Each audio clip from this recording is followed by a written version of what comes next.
Kasikin isa pong mapagpalang tanghali po sa ating lahat. Welcome naman po sa ating YouTube channel. And of course, you are watching Chicken and Nams TV.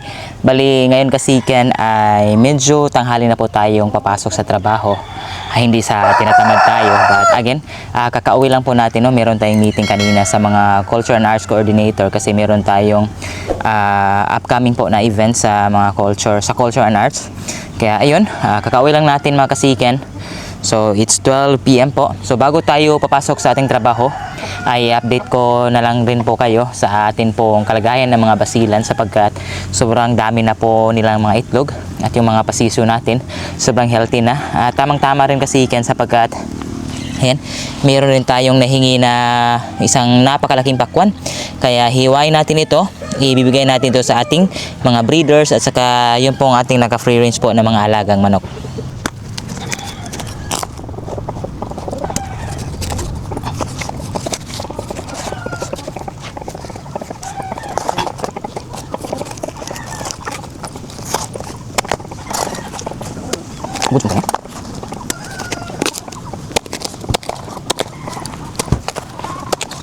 Ganda no, sobrang tamis tingnan. Yan, ibigyan na natin ito sa ating mga alagang manok. So kasi Ken, bago natin ibigay po yung mga pakwan na hiniwa natin, shout out muna sa ating mga sulit kasi Ken subscriber, follower na palagi pong nagsubaybay, palagi pong nanonood po sa ating mga upload. Kaya shout out sa iyo Sir Nick Doy TV, shout out kasi Ken. And then, Sir Norman Panduman, shout out Next Vlog Idol, loyal subscriber from Tagum City. Ayan, maraming salamat sa iyo, Kasiken. And of course, we have another shout out sa iyo, Sir Kakuya Rick Vlogs, Eric Balani. Shout out sa iyo, Kasiken. Maraming salamat sa panonood. So, ngayon, Kasiken, dahil nga ready na po yung ating pakwan, ayan, bibigyan na po natin ang ating mga naka-free range. Nito sila. Nasa likod ko sila mga kasiken. Sana makita nyo.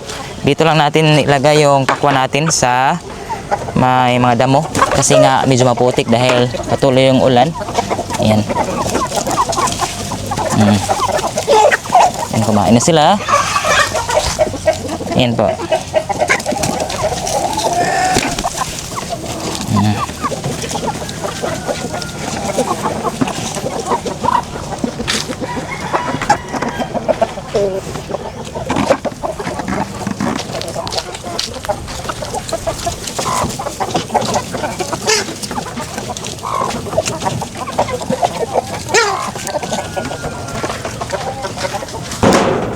Siyempre, bibigyan din natin dito ang ating blues na mga breeders, no? Ayan. Ayan.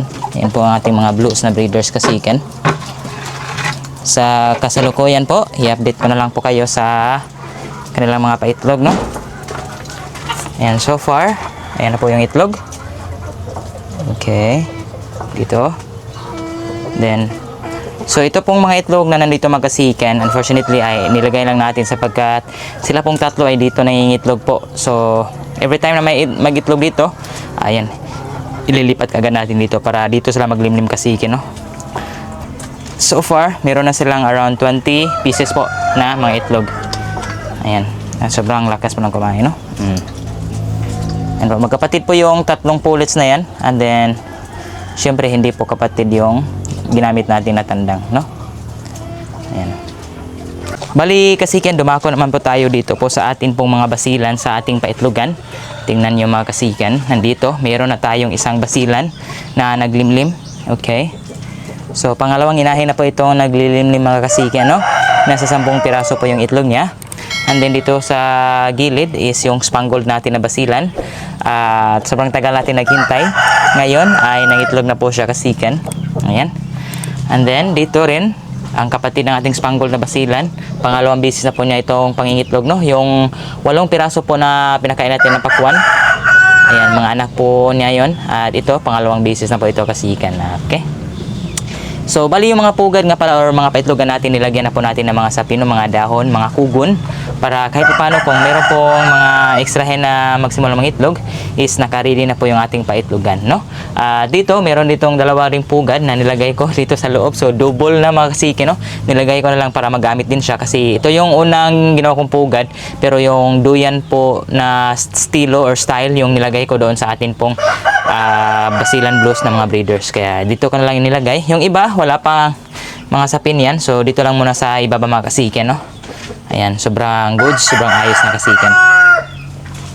Okay, at syempre bago tayo magtatapos, dalhin ko kayo doon sa atin pong mga basila na pasisyo, yun pong siyam na piraso. Bigyan din natin ng kaunting snacks para kahit paano maliit na lang po yung ibibigay natin sa kanila sa hapon mga kasiken, kasi nga duty pa tayo, no? So uuwi tayo mga 5 PM na, kaya medyo madilim na po talaga tayo makapagpatoka mamaya kasiken. Kaya gagawin natin kasiken, magtutunaw na po tayo ng feeds para pagdating natin sa bahay ng mga 5 PM ng hapon is nakaready na po yung kanila mga patoka. Kasiken, nandito po yung ating basila, no? Ayan, bigyan natin ng kaunting patoka para po meron silang makakain. So 4 lang yung nandito sa loob. Hindi tayo mag-alala kasi tatawagin ito ng kanilang ina mamaya mga kasiken. Lagyan muna natin ng patoka.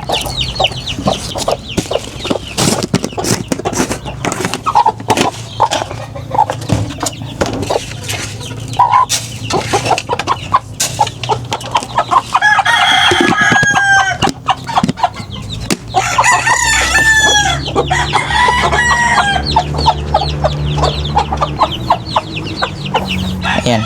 So nagsimula na pong lumapit yung mga sisiyo natin, no? Week old na po sila kasiken. Sobrang liliksi. Sobrang lalaki na nila, no? Ayan. Future breeders natin ito. 2, 4, 6, 8. 8. Nasaan kaya yung isa kasiken? Hindi pa pumasok.